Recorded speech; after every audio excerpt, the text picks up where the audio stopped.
ஓம் ஸ்ரீ குருப்யோ நமக. வணக்கம். ஒரு புது ஆண்டு, ஒரு புத்தாண்டு, அது தமிழ் புத்தாண்டு மக்களுக்கு எப்படி நன்மையை தரும்? இந்த புத்தாண்டில் ராஜாவாக குரு பகவான் இருக்கிறார்.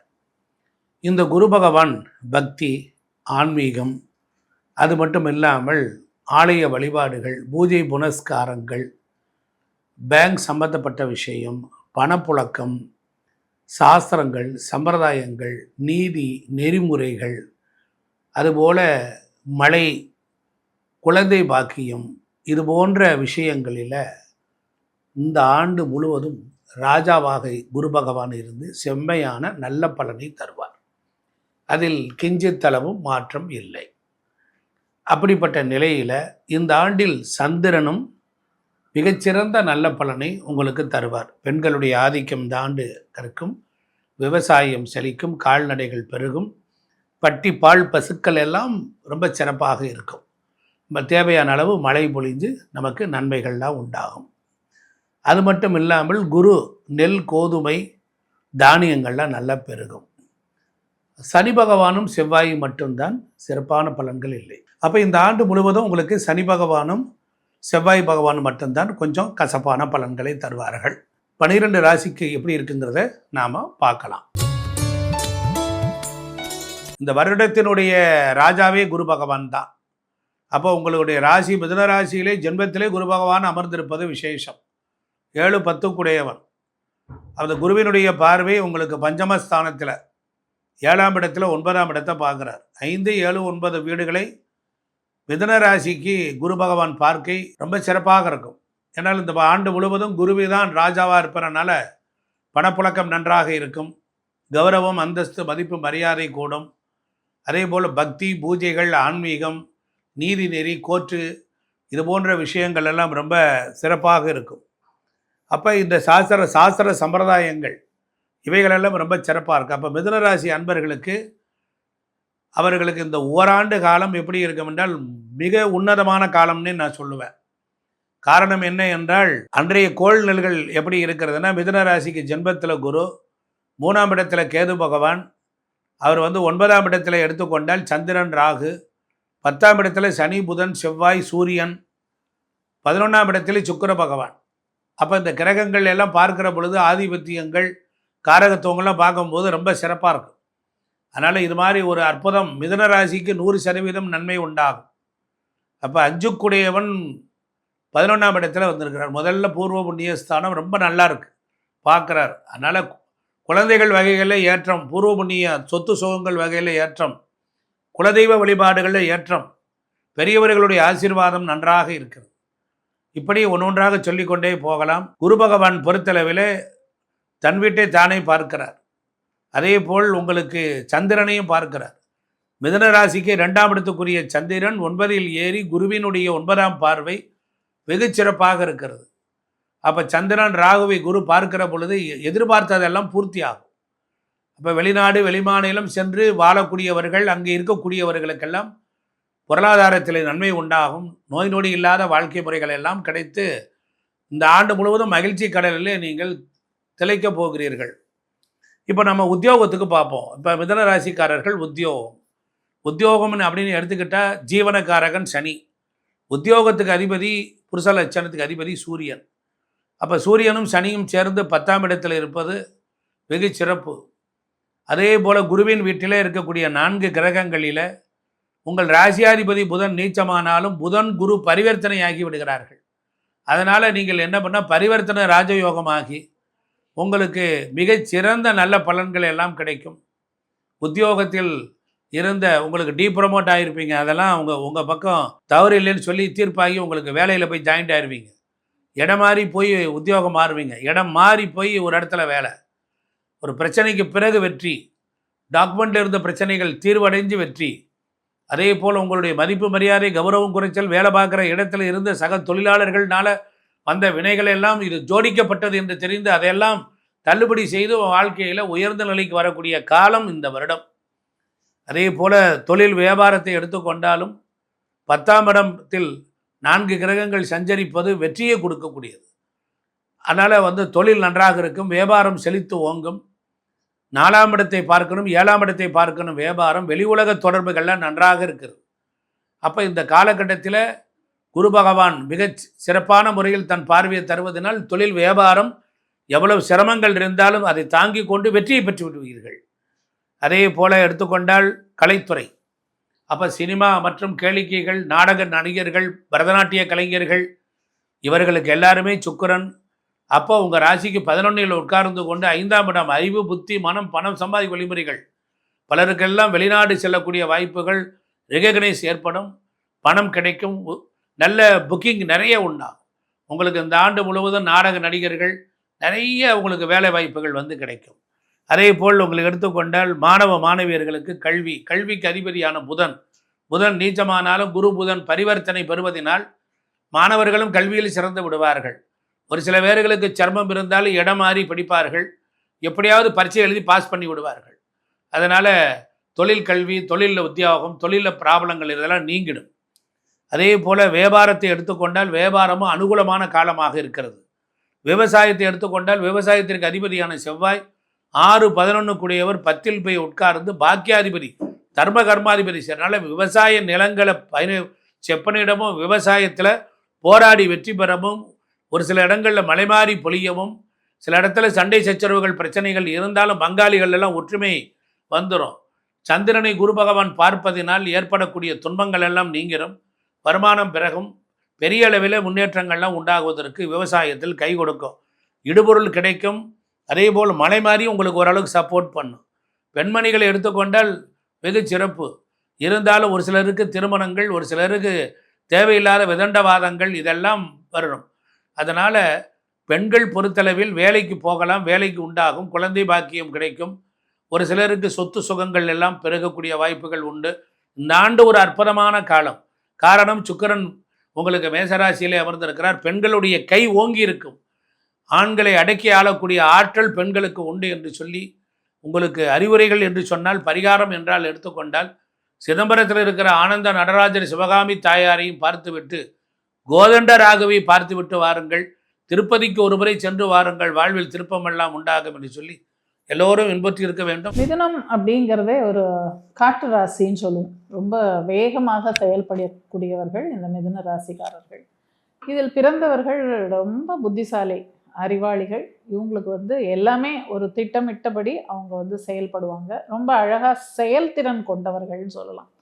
ஸோ இவங்களுக்கு சனி பகவான் 10ஆம் இடம்ங்கிற கர்மஸ்தானத்திலேயே கர்மா காரகனாகி அவர் 10ஆம் இடத்துல கர்மஸ்தானத்திலேயே உட்காந்துருக்கார். ஸோ அவரோட பார்வை 12ஆம் இடம்ங்கிற விரயஸ்தானத்தில் இருக்கிறதுனால கொஞ்சம் விரயங்கள் இவங்களுக்கு இருக்க தான் இருக்கும். அப்போ இவங்க ஒரு இடம் வாங்குறது, நகை வாங்குறதுலாம் பண்ணலாமா? அழகாக பண்ணலாம். மிதுன ராசி லக்னக்காரங்க அவங்க ஏன்னா அந்த 12ஆம் இடம்ங்கிறது ரிஷபம், பூமி தத்துவம்.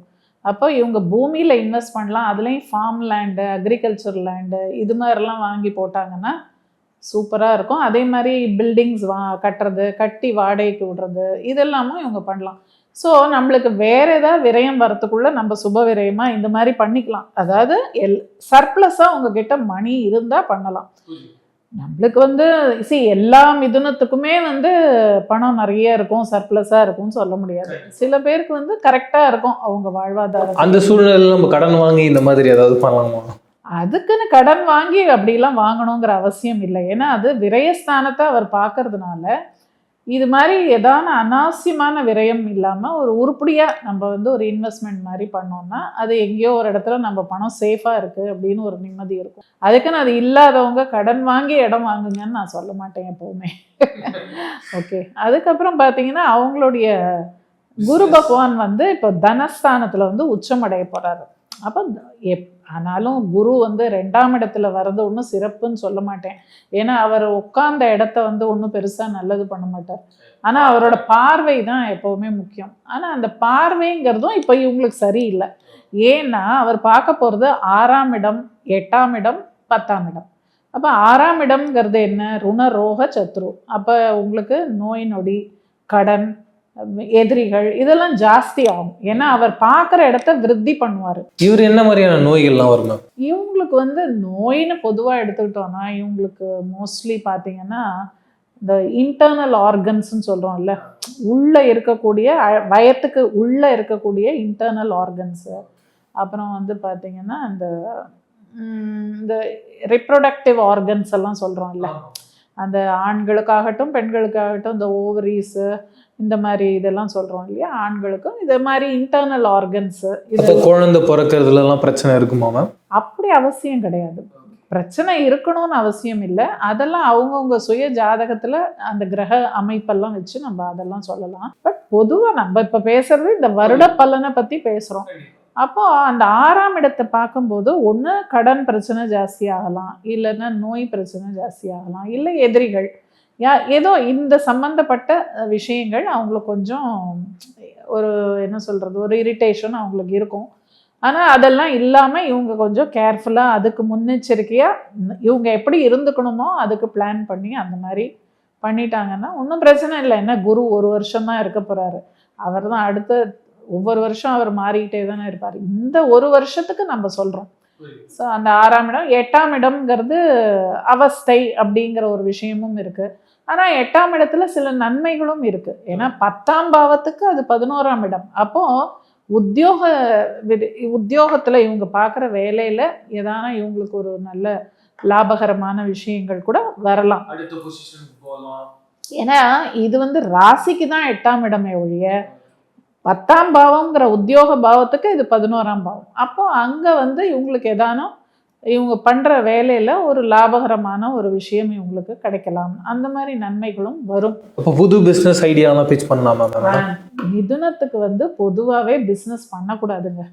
ஏன்னா அவங்களுக்கு வந்து சில சிக்கல்கள்லாம் இருக்குது. இதில் வந்து நான் இப்போ உங்களுக்கு டெக்னிக்கலாக சொல்லணும்னா இது ஒரு பெரிய கிளாஸ் எடுக்கிற மாதிரி ஆகிடும். பொதுவாகவே மிதுன லக்ன ராசிக்காரர்கள் சுயமாக தொழில் பண்ணுறது அவாய்ட் பண்ணுறது நல்லது. அவங்க வந்து வேலை செய்கிறது தான் அவங்களுக்கு எப்போவுமே நல்லதாக இருக்கும். அப்படி ஏற்கனவே பிஸ்னஸில் தான் நாங்கள் இருக்கோம் அப்படின்னு சொல்கிறவங்களுக்கு பண்ணலாம். ஆனால் பெரிய வெஞ்சர்லாம் இப்போ புதுசாக எதான ஆரம்பித்து அது மாதிரிலாம் எதுவும் பண்ண வேண்டாம். இருக்கிறத அப்படியே கண்டினியூ பண்ணிக்கிட்டோம், அவ்வளோதான். ஏன்னா இந்த 6, 8, 10 இந்த பாவங்களை குரு பகவான் பார்க்குறாரு இல்லையா. இப்போ இத்தனை நாள் நம்ம சனி பகவானுக்கு பயந்துட்டு இருந்தோம். இப்போ இவங்க வந்து குருவை பார்த்து பயப்படணும். ஏன்னா அவர் வந்து இவங்களுக்கு பாதகாதிபதி மாரகாதிபதினு ஒரு டைட்டில் இருக்குது குரு பகவானுக்கு. ஸோ ஒரு சிலருக்கு குரு நல்லது பண்ணுவார், ஒரு சிலருக்கு அவர் கெடுதல் தான் பண்ணுவார். அதனால் அதில் இப்போ இருக்கிற இந்த சஞ்சார கதியில் கொஞ்சம் கேர்ஃபுல்லாக இருக்குது. இவங்க என்ன மாதிரியான வழிபாடு பண்ணலாமா? இவங்களுக்கு வழிபாடு அப்படின்னா பெருமாள் வழிபாடு பண்ணலாம், அது இவங்களுக்கு சிறப்பாக இருக்கும். லக்ஷ்மி நாராயணன், லக்ஷ்மி நரசிம்மன், அந்த மாதிரி பெருமாள் வழிபாடு இவங்களுக்கு சிறப்பாக இருக்கும். எங்கே யாருக்கு ஒரு பிரச்சனைனாலும் சமாதான தூதுவர்கள் இவங்க தான். ஒரு முக வசீகரம், முக அழகு, பேசும்போதே ஒரு சிரிச்சுக்கிட்டு பேசுகிறாங்க பாருங்க, அந்த முக வசீகரத்தை பார்த்தாலே இவங்களை கண்டுபிடிச்சிடலாம். நீங்கள் ஜட்ஜு அடுத்தவங்களுக்கு சப்போர்ட் பண்ணுறது, என்றைக்கும் அடுத்தவங்களுக்கு வழிகாட்டுவாங்க. இவங்களுக்கு ஒரு பிரச்சனைனா அதை தீர்க்க முடியாது, தீர்க்க தெரியாது. அது வந்து மிதுனராசிக்கு இயற்கை. இந்த மிதுனராசிக்காரங்களுக்கு இருக்கிற ராசிகளில் நல்ல பொருளாதார லாபம் வரக்கூடிய ஒரு ராசின்னா அது மிதுனராசி அடங்குது இந்த ஆண்டு. என்ன காரணம் பார்த்தீங்கன்னா, குரு பகவான் வந்து இவங்களுக்கு 2ஆம் இடத்துக்கு ஜூன் 2ஆம் தேதி வரார், பயிற்சி அடைகிறார். இந்த ஆண்டு ராகு கேது பயிற்சியும் குரு பயிற்சியும் இருக்குது. அதில் குரு பகவான் ஜூன் 2ஆம் தேதி தனஸ்தானத்துக்கு வராரு. வந்துட்டாருன்னா தாராள மனசு தான், நல்ல காசு தான், காசு பணம் துட்டு நல்ல புரளும், மணி தான், அது நல்ல புரளும். பெரிய அளவுக்கு ஒரு வசதி இவங்களுக்கு ஏறப்போகுது. இவங்களுக்கு என்ன ஒன்று ஆயிடுச்சுன்னா, லாஸ்ட் ஒரு 1 இயராக நிறைய பேருக்கு வேலை விட்டு போச்சு, இல்லை வேலையை விட்டு எப்போ வேணால் அனுப்புவானுங்கிற ஒரு பயம் இருந்துச்சு. இப்போ என்ன ஆயிடுது, நீ விட்டு போனால் போட்டுண்டா, வேலை எனக்கு அடுத்த வேலை கிடைக்கும்டா அப்படிங்கிற ஒரு தைரியம், இன்னொரு வேலையும் கிடைச்சிரும், அப்படிப்பட்ட யோகமும் இருக்குது. டெக்னிக்கல் ஃபீல்டில் பெரிய வளர்ச்சி வரும். ஏன்னா இவங்களுக்கு வந்து ராசிக்கு 10ல் போய் சனி உட்காந்துட்டார். அப்போ டெக்னிக்கல் ஃபீல்டில் எப்பவுமே பெரிய வளர்ச்சி தான். இதில் இந்த மிருகசீரிஷ நட்சத்திரத்தை சேர்ந்தவங்க இருக்காங்க பாருங்க, மகா துணிச்சல் உடையவர்கள். அந்த செவ்வாய் வந்து 10ஆம் இடத்துல அவங்களுக்கு உட்காருது. அப்போ ஒரு போராட்ட குணம் உங்களுக்கு இருக்கும். ஆஃபீஸில் ஒரு ப்ரமோஷன் கொடுக்கலன்னு ஏன் கொடுக்கல அப்படின்னு சட்டை பிடிச்சி கேட்பாங்க. அந்த அளவுக்கு உங்களுக்கு ஒரு தைரியம், அதனால முன்னேற்றம். சகோதர உறவுகளில் சில பிரச்சனைகள் இருக்கலாம். மிருகசீரிஷ நட்சத்திரத்துக்காரங்களுக்கு புதுசாக சொத்து வாங்குவாங்க. சரி, இப்போ சொத்து வாங்குவாங்கன்னு சொல்கிறீங்க. ஒரு சில பேர் வந்து வேற ஒரு ப்ராப்பர்ட்டி சேல்ஸ் பண்ணி வாங்குவாங்க. ஒரு சில பேர் என்ன பண்ணுவாங்க, இல்லை என்கிட்ட நிறைய கேஷ் இருக்குன்னு டைரெக்டாக வாங்குவாங்க. இதில் எது பெரிய அளவில் அவங்க சப்போர்ட் பண்ணி தரும்? மிருகசீரிஷ நட்சத்திரத்துக்காரங்க ஏலத்துக்கு வருது பாருங்க சொத்து, அது நிறைய வாங்குவாங்க, வாங்கி பெரிய அளவுக்கு வளர்ச்சி அடைஞ்சிருவாங்க. திருவாதிரை நட்சத்திரம் இருக்கு பாருங்க, ரொம்ப கோபக்கார நட்சத்திரம், ஆனா பழகிறதுக்கு ரொம்ப இனிமையானவங்க, வெளியே பலாப்பழம் மாதிரி. இவங்க கோபத்தை கண்டே பலர் பயப்படுவாங்க. நீங்க கோயில சாமியை பாருங்க, சிவன் வந்து திருவாதிரை நட்சத்திரம், மேல ஒரு பானையை கட்டி தொங்க விட்டுருப்பான், அதுல ஒரு ஓட்டையை போட்டு அதுலேயே தண்ணி சொட்டிக்கிட்டே இருக்கும், இவர் தலையில தான் சொட்டும். ஏன்னா கோபம் தண்ணியினம் இல்லை அவருக்கு, அதனால அந்த ருத்ரன் அவர் பேரே. அப்போ இவருக்கு என்ன ஆகுதுன்னா, திருவாதிரை நட்சத்திரத்தை சேர்ந்தவங்களுக்கு ஃபாரின் ஆப்பர்ச்சுனிட்டி இப்போ காத்திருக்கு. எக்ஸ்போர்ட் பிஸ்னஸ் ரொம்ப நல்லா பண்ணுவாங்க. சுற்றுலா ஒன்றாவது ஒரு டூர் போயிட்டு வந்துடுவோம் ஃபாரினுக்கு அப்படின்னாலும் போயிட்டு வருவாங்க. இவங்களை பற்றின புரளிகள் கொஞ்சம் அங்கங்கே இருக்கத்தான் செய்யும், அதை கண்டுக்கிடாமல் முன்னேறுவாங்க. அப்பாவுடைய உடல் நலத்தில் திருவாதிரை நட்சத்திரத்துக்காரங்க இந்த ஆண்டு கொஞ்சம் கவனம் எடுத்துக்கிடணும். பிஸ்னஸ் வளர்ச்சி, ஆன்லைன் பிஸ்னஸ் ரொம்ப நல்லா போகும். புரளி கிளம்பும் அப்படின்னு சொன்னீங்க, அது அவங்க செய்கிற தவறுகள்னாலயா இல்லை ஜென்ரலாக இவங்களை பற்றி ஒரு புரளியை கிளப்பி இவங்களை காலி பண்ணணும்னு நினைக்கிற ஒரு டீம்னாலயா நடக்குமா? எப்பவுமே ஒருத்தர் வளர்றாங்க அப்படின்னா அவங்களை அடிக்கிறதுக்கு பார்ப்பாங்களா இல்லையா? அப்படி திருவாதிரை நட்சத்திரத்துக்காரங்களுக்கு ஏதாவது புரளியை கிளப்பி அடிக்க முடியுமான்னு பார்ப்பாங்க. ஆனால் கழுவுற மீன்ல நழுவுற மீன் சொன்னாங்க பாருங்க, அதுதான் மிதுன ராசி. ஒரு பிரச்சனை வந்துருச்சுன்னா இது அமைதியாயிரும். பிரச்சனை வராத போது குரல் கொடுக்கும். பிரச்சனை எந்த இடத்துல அமைதியாக போகணும். நீங்கள் கடலில் குளிக்க போறீங்க, குளத்துல குளிக்கிறதுக்கும் கடலில் குளிக்கிறதுக்கும் வித்தியாசம் இருக்கு இல்லைங்களா? கடலில் குளிக்கும் போது ஒரு அலை வருதுன்னா அமைதியாக உட்காந்துட்டீங்கன்னா தலைக்கு மேலே அலை போயிடும். இந்த ரகசியம்தான் மிதுன ராசியோட ரகசியம். பெரிய பிரச்சனை வரும்போது அமைதியாயிருவாங்க, பிரச்சனை கடந்து போயிடும். அப்போ ரொம்ப நல்லா இருப்பாங்க, இவங்க பயப்பட வேண்டிய அவசியம் இல்லை. இல்லை புனர்பூச நட்சத்திரம் ஒன்று வருது பாருங்க, புனர்பூச நட்சத்திரத்துக்காரங்களுக்கு இந்த ஆண்டு வந்து நல்ல பொருளாதார வளர்ச்சி, பிஸ்னஸில் ஒரு பெரிய வளர்ச்சி, நல்ல சொத்து சுகம் வாங்கக்கூடிய யோகம், இது எல்லாமே உண்டு. பொதுவாக மிதுன ராசிக்காரங்களுக்கு கடந்த ஓராண்டில் ஹெல்த் இஷ்யூஸ் இருந்திருக்கும். உடம்பு எலும்புல வலி, கைகால் மூட்டுக்கள் அடிபடுறது, ஏதாவது ஹெல்த் இஷ்யூ, இவங்க லைஃப் பார்ட்னருக்கு ஏதாவது ஹெல்த் இஷ்யூ, இதெல்லாம் இருந்திருக்கும். இப்போ எல்லாமே சால்வ் ஆக போகுது. உடம்புல இருக்கக்கூடிய ஹெல்த் பிரச்சனை சால்வ் ஆகுது, நல்ல வருமானம் வருது, பிஸ்னஸில் பெரிய அளவுக்கு ஜெயிக்கிறாங்க, வேலை கண்டிப்பாக கிடைச்சே தீரும். மெடிக்கல் ஃபீல்டில் இருக்காங்க பாருங்க மிதுன ராசிக்காரங்க, கைராசி மருத்துவர்கள்னு பேர் வாங்கிடுவாங்க. அவ்வளவு நல்ல நேரம், எஜுகேஷனில் சிறந்து விளங்குவாங்க. சரி, இப்போ இவங்க வாழ்க்கையில் இத்தனை ப்ளஸ் இருக்கு, இருந்தாலும் இவங்களுக்கு ஒரு டவுட் இருக்கும்ல, என் வாழ்க்கை ஆனால் இப்போ நார்மலாக இருக்கு, எந்த இடத்துல இப்படிப்பட்ட மாற்றங்கள்லாம் நிகழணும், அதுக்கு ஏதாவது ஏஜ் ஏதாவது இருக்கு? அதாவது மிதுன ராசிக்காரங்களை பொறுத்த வரைக்கும் இவங்க வாழ்க்கையில மிடில் ஏஜ்ல தான் பெரிய அளவுக்கு ஜெயிக்கிறாங்க. ஆரம்ப காலத்துல கஷ்டப்படுறாங்க, படிப்படியா முன்னேறி வராங்க. எப்பவுமே என்ன கேட்டீங்கன்னா, இளம் வயதுல ஒருவேளை தாய் தகப்பன் சாதாரண நிலையில இருந்திருப்பாங்க, அப்படி இருந்தாலும் இவங்க மெருகேறி வராங்க. இல்ல சின்ன வயசுல ரொம்ப கஷ்டப்படுறாங்க, இவங்களுடைய 40-45 வயதுக்கு மேல வளர்ச்சி அற்புதமாக இருக்கும். அப்படி பெரிய வளர்ச்சியெல்லாம் இவங்களுக்கு கிடைச்சிடும். இவங்க எப்பேற்பட்ட பரிகாரம் பண்ணா இன்னும் அவங்க வாழ்க்கையில சீரும் சிறப்புமா இருக்கும்? மிதுன ராசிக்காரர்கள் எப்பொழுதுமே மிக முக்கியமாக வழிபட வேண்டிய தெய்வம் சிதம்பரம் நடராஜர். திருவாதிரை நட்சத்திரம் இல்லையா, சிதம்பரம் நடராஜரை கும்பிடணும். இரண்டாவது, இது வாயு வீடு, மிதுனம் அப்படின்னு சொல்லக்கூடியது. அங்க வந்து குரு உட்கார்ந்துட்டார். அப்ப யாரு கும்பிடணும்? குரு பிளஸ் வாயு, குருவாயு. குருவாயூரை போகணும். குருவாயூருக்கு போய் ஒரு கும்பிட்டுட்டு வந்துட்டாங்கன்னா பெரிய வளர்ச்சி. இப்போ லாபத்துல சுக்கிரன், மனைவி என்ன சொன்னாலும் தஞ்சாவூர் தலையாட்டி பொம்மை மாதிரி தலையை ஆட்டி ஆட்டி கேட்கணும், ஜெயிச்சிருவாங்க. இவங்க மகளுக்கு திருமணம் பண்ணிடுவாங்க இந்த ஆண்டு. இவங்களுக்கு கல்யாண தடை இருந்தாலும் நிவர்த்தி ஆயிரும். நம்ம மகளுக்கு திருமணம்லாம் இருக்கட்டும், எனக்கு எப்பங்க கல்யாணம் கேட்பாங்க கண்டிப்பா. 90s கிட்ஸ் கண்டிப்பா கேட்பாங்க. இப்ப கல்யாணம் ஃபிக்ஸ் ஆயிரும். சில பேருக்கு ரெட்ட குழந்தையா பிறக்கும் இந்த ஆண்டு. அடடா, ஜாக்பாட் மேல ஜாக்பாட்டா இருக்கு சார். அதிர்ஷ்டம் அள்ளி வரக்கூடிய ராசி. நண்பர் ஒருவரால் பெரிய அளவுக்கு வளர்ச்சி மிதுன ராசிக்கு காத்திருக்கு. சூப்பர் சார், நிறைய விஷயங்களை டீட்டெயிலா பேசணும். மீண்டும் சந்திப்போம். நன்றி. மிக்க மகிழ்ச்சி.